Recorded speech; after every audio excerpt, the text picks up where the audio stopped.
설 연휴를 앞둔 서울의 한 대형마트.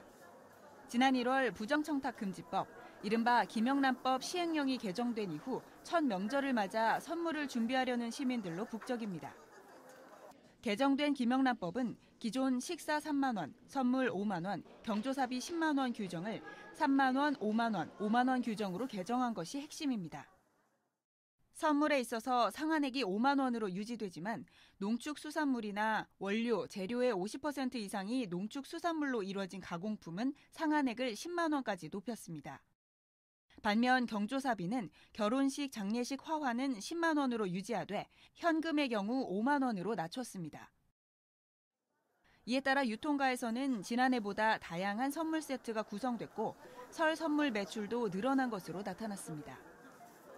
신선식품 선물 세트의 경우 지난해에는 5만 원 이하 선물 세트가 대부분이었지만 올해에는 5만 원부터 10만 원 사이 가격대의 선물 세트가 크게 증가했습니다.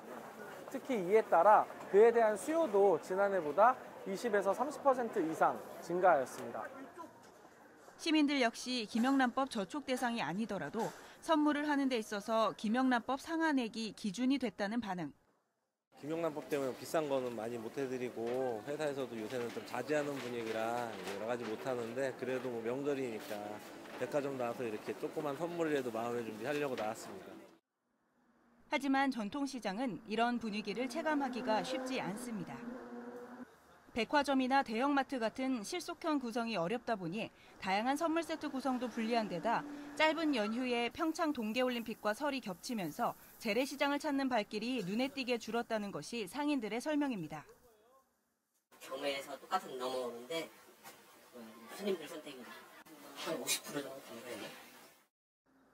정부에 따르면 지난해 설 명절 대비 올해 2월 5일까지 설 상품 매출액은 농수산물이 23.4% 증가한 것으로 나타났습니다.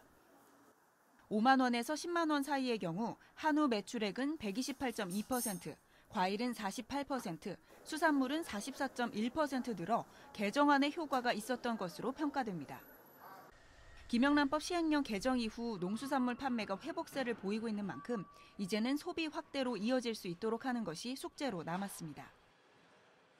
한편 서울 시내 124개 전통시장들은 할인 행사와 전통놀이 등을 마련하고 주차 공간을 제공하는 등 14일과 15일 제수용품 대목을 앞두고 손님 유치에 총력을 기울이고 있습니다.